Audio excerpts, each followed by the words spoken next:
Hello and welcome to another episode of Disney Movie Investigation. If this is your first time watching, welcome to the show.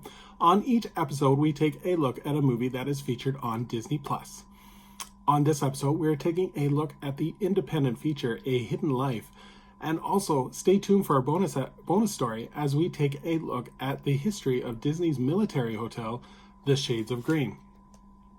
And if you are enjoying these videos, please do hit that subscribe button.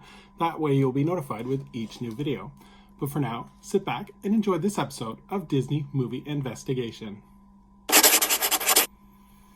So like I said, today we are covering the independent feature, A Hidden Life.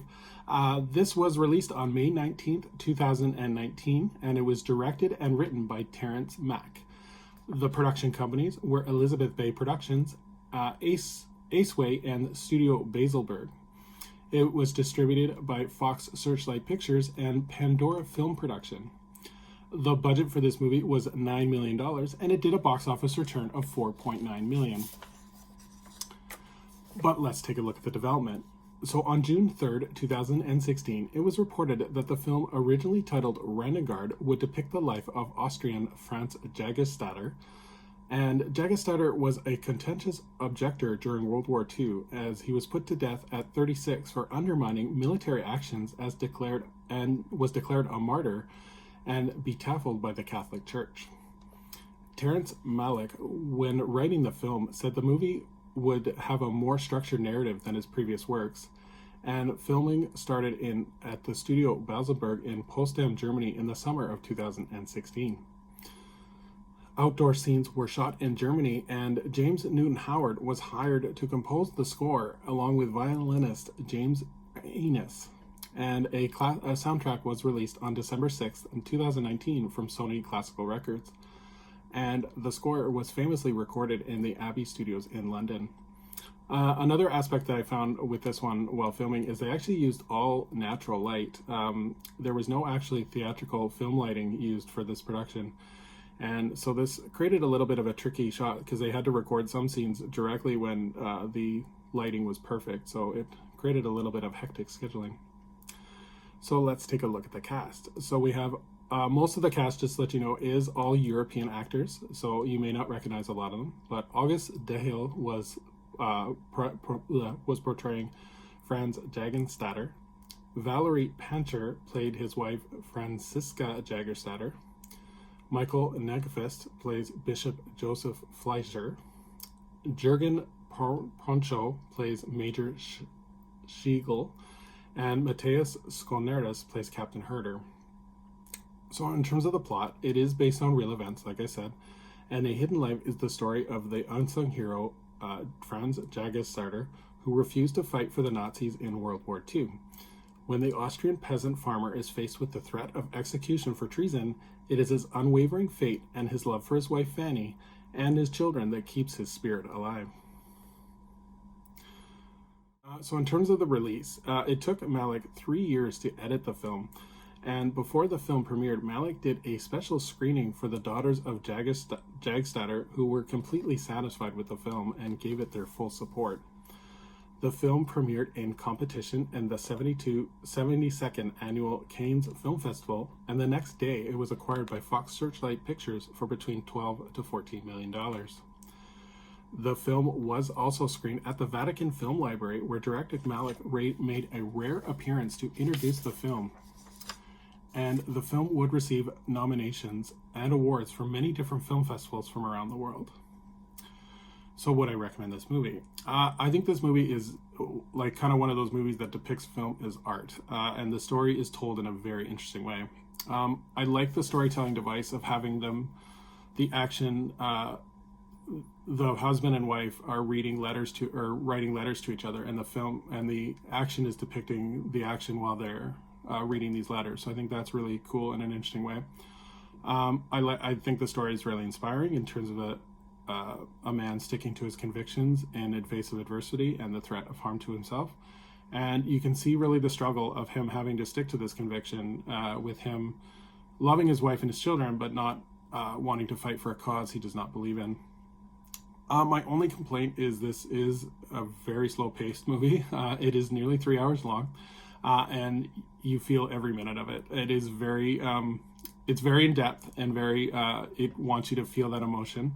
I think for the general audience, this is probably why it did not make a lot of money, is it's a subject matter that is quite serious and it is quite slow paced. So again, it's one of those film is art movies. So I do recommend it, but it is definitely not one I'm going to be watching over and over again. So in terms of our bonus story, I thought we would cover the Shades of Green. And Shades of Green is a resort that is actually owned by the United States Department of Defense, the DoD, and it is located in Bay Lake, Florida on Walt Disney World property. It is one of the 5 resorts that the Armed Forces Recreation Center, part of the military's Morale Welfare Recreation Program, and it operates from non-appropriated funds, and all profits are put back into the resort. So the hotel was originally known as the Golf Resort and was opened on December of 1973 with 151 rooms. It was designed as a golf country club in between golf courses Palm and Magnolia. In February 1986, the film was rethemed and expanded, with the name changing to the Disney Inn. The decision was made to hopefully appeal to more guests other than golfers. The new theme was actually a Snow White theme, with other additions being the Diamond Mine, a snack bar, and the Sand Trap, a poolside bar. By the early 1990s, Army officers wanted to build a resort in the United States, and on February 1st, 1994, the U.S. Department of Defense leased the resort with a 100 years lease and would limit the resorts to eligible guests. In 1996, the resort was actually purchased for $43 million from Disney. The resort, renamed Shades of Green to represent the different colors of Class A uniforms. The resort would actually close in 2002 to renovate, but it would reopen in 2004. So in terms of the resort itself, I thought we'd do a quick kind of description. So the rooms are located in 2 wings, the Palm and the Magnolia, and each room is a large standard room. In terms of dining and shopping, there is Evergreens, which is a sports bar and grill, Mangino's, which is a fine dining option, Garden Galley, a full-service family restaurant, Express Cafe, which is a counter-service restaurant, Java Cafe, which serves Starbucks coffee and pastries, On the Greens Grill, which is a quick-service and snack restaurant, and then they have Exchange, which is a small convenience store for grab-and-go items.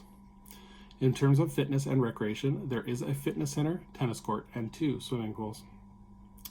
Guests that stay at this resort are able to use Disney transportation with exclusive Shades of Green buses and are able to purchase discounted Disney World tickets.